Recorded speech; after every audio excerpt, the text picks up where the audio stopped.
So students, last time हमने mineral absorption के बारे में पढ़ा था कि कैसे प्लांट जो हैं via roots they absorb minerals, right. तो आज हम इसके बारे में थोड़ा सा और आगे देखते हैं कि मिनरल जो है वो कैसे ट्रांसलोकेट होते हैं। ठीक है, मिनरल जो है वो कैसे उनका ट्रांसलोकेशन होता है। ठीक, देखिए मिनरल्स हमने देखा था, जो मिनरल्स हैं, minerals are present in the form of ions. Minerals soil के अंदर आइंस की फॉर्म में मौजूद है। ठीक, so and this ions are not transported, all the ions are not transported passively. Passive transport सबका नहीं होता है, दोनों तरीके से ट्रांसपोर्ट होता है। They are transported actively, active transport भी होता है और पैसिव ट्रांसपोर्ट भी होता है।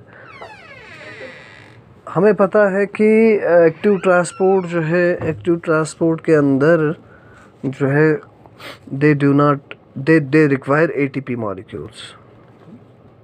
इन पैसिव ट्रांसपोर्ट में they do not require ATP molecules. ठीक है, ये पैसिव ट्रांसपोर्ट कब होता है? आपको भी पता है कि जब कंसंट्रेशन ऑफ आइंस, देखिए कंसंट्रेशन ऑफ आइंस जब क्या हो, ज़्यादा होगी कहाँ पर? सॉइल के अंदर। कंसंट्रेशन ऑफ आइंस जो है ज़्यादा हो सॉइल के अंदर, और कम हो कहाँ? रूट्स के अंदर, है ना। तब होगा पैसिव ट्रांसपोर्ट होगा। ठीक, लेकिन जब एक्टिव ट्रांसपोर्ट होता है ये अगेंस्ट कंसंट्रेशन ग्रेडियंट होता है। ये बहुत इंपॉर्टेंट सी चीज़ बता रहा हूँ, अगेंस्ट कंसंट्रेशन ग्रेडियंट। ठीक है, अगेंस्ट कंसंट्रेशन ग्रेडियंट मतलब कि रूट्स के अंदर ऑलरेडी साल्ट्स की कंसंट्रेशन, मिनरल्स की कंसंट्रेशन ज़्यादा है, और सॉइल के अंदर मिनरल की कंसंट्रेशन क्या है?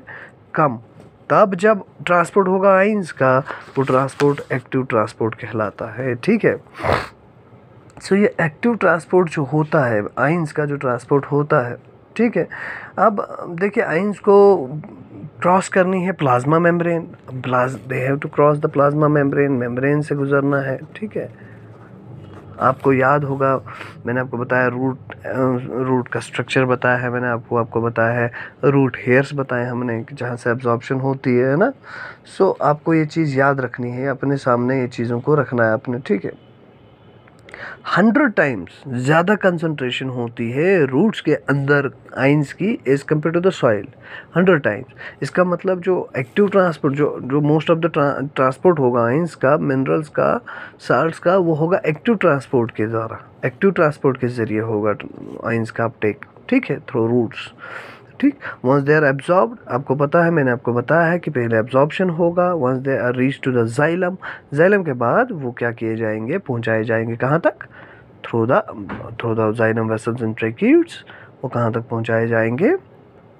अपने सिंक तक। सिंक तक आपको पता है, sink. Source is the soil here where what is the source? Soil is the source जहाँ पर पाए जाते हैं मिनरल्स, और सिंक कहाँ जाना, कहाँ है इन मिनरल्स को, कहाँ तक जाना है?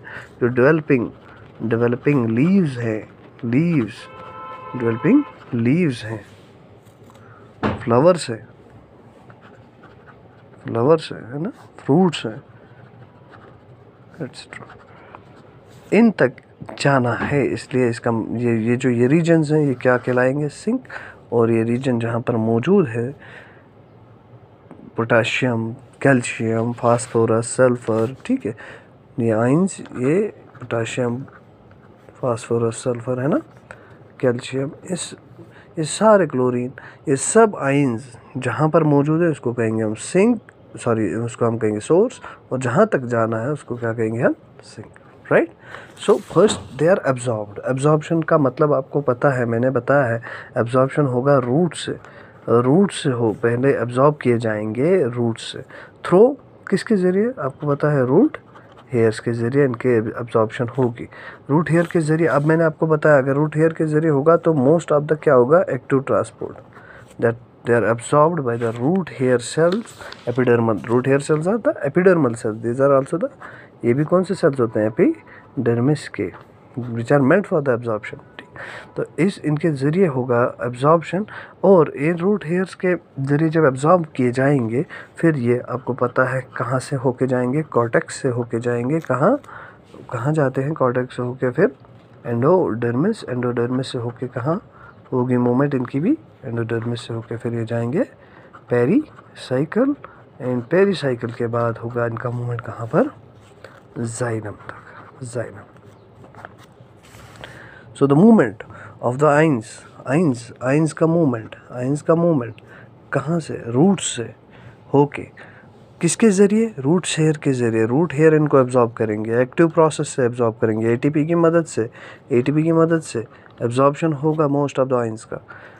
रूट हेयर्स के बाद इनको मूव करेंगे कॉर्टेक्स में, कॉर्टेक्स के बाद एंडोडर्मिस, एंडोडर्मिस में बस पेरीसाइकिल, और पेरीसाइकिल के बाद जाइलम है। इस प्रोसेस को हम क्या कहते हैं, एब्जॉर्प्शन। इस प्रोसेस को हम क्या कहते हैं, एब्जॉर्प्शन, है ना, आपको भी पता है। This process is known as absorption. अब ये जो प्रोसेस होता है देखिए रूट हेयर सेल्स हैं हमारे, जो रूट हेयर सेल्स हैं इनकी जो मेम्ब्रेन है, ऐसे होते हैं रूट हेयर सेल्स, आपको पता है। अंदर होता है हमारा कॉर्टेक्स, हाँ, और फिर होता है एंडोडर्मिस, फिर होता है पेरीसाइकिल। याद है आप लोगों को भी अगर ऐसा स्ट्रक्चर याद हो। So these root hair cells, these are root hairs, है ना, these are root hair cells, root hair.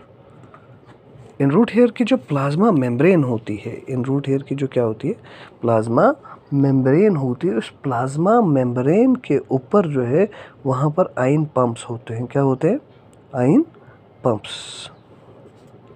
कहाँ पर, याद रखना, इनकी जो प्लाज्मा मेम्ब्रेन होती है उस प्लाज्मा मेम्ब्रेन के ऊपर क्या पाए जाते हैं, ion pumps, ion pumps, ion pumps पाए जाते हैं। ठीक है, मतलब उनका काम क्या है, मतलब वो जो पंप्स होते हैं, जैसे हमने पढ़ा होगा, जैसे आपने पढ़ा था इससे पहले हाइड्रोजन पोटेशियम आयन थ्योरी पढ़ी थी ना आपने, जब opening and closing of stomata में हमने पढ़ा था, वहाँ पर भी पंप था, pump, hydrogen potassium ion pump, है ना। सिमिलरली यहाँ पर भी पंप्स मौजूद होते हैं, आयन पंप्स, जिनको कहा जाता है प्लाज्मा मेम्ब्रेन पे मौजूद होते हैं। किन की प्लाज्मा मेम्ब्रेन पे, रूट हेयर की प्लाज्मा मेम्ब्रेन पे। और काम क्या होता है उनका कि they pump the mineral ions from soil to the cytoplasm, मतलब सॉइल से, है ना, दे, याद रखना, they pump mineral ions from soil to the cytoplasm. कहाँ, टू द साइटोप्लाज्म के अंदर तक। किनके साइटोप्लाज्म, किसके साइटोप्लाज्म, एपिडर्मल सेल, जो हमारे रूट हेयर सेल्स है ना, इनके साइटोप्लाज्म तक, रूट हेयर, है ना, ये याद रखना आप लोग, रूट हेयर, राइट। ठीक भाई, देखो एक बार फिर से बताता हूँ, मिनरल एब्जॉर्प्शन होगा, आइंस की शक्ल में मिनरल्स मौजूद है सॉइल के अंदर, यहाँ से रूट्स इनको एब्जॉर्ब करेंगे, रूट हेयर्स के ज़रिए। रूट हेयर्स में मौजूद हैं पंप्स, जिनको आयन पंप्स कहा जाता है। ठीक है, वो पंप करते हैं, they pump mineral ions from soil से वो पंप करते हैं आइंस को, और उन आइंस को लिया जाता है, कहाँ पर पहुँचाया जाता है, साइटोप्लाज्म। यहाँ पर रूट हेयर का जो साइटोप्लाज्म है उसके अंदर उन आइंस को धकेला जाता है, और ये धकेले जाते हैं वाया एक्टिव ट्रांसपोर्ट। ठीक है, against the concentration gradient. Against the concentration gradient का मतलब है कि रूट्स के अंदर ऑलरेडी कंसंट्रेशन ज़्यादा है, सॉइल के अंदर कम है। रूट्स के अंदर, साइटोप्लाज्म के अंदर क्या है, कंसंट्रेशन ज़्यादा है, सॉइल के अंदर कम है। अब क्या होगा यहाँ पर, अगेंस्ट द कंसंट्रेशन ग्रेडियंट जब ट्रांसपोर्ट होगा तो कैसा होगा, एक्टिव, मतलब वो आइंस को जब खींचा जाएगा, ज़बरदस्ती खींचा जाएगा, उस खींचने में उनको क्या लगेगी, एनर्जी लगेगी, तो यहाँ पर एक्टिव ट्रांसपोर्ट होगा, राइट, और उनको पहुँचाया जाएगा कहाँ तक, जाइलम तक।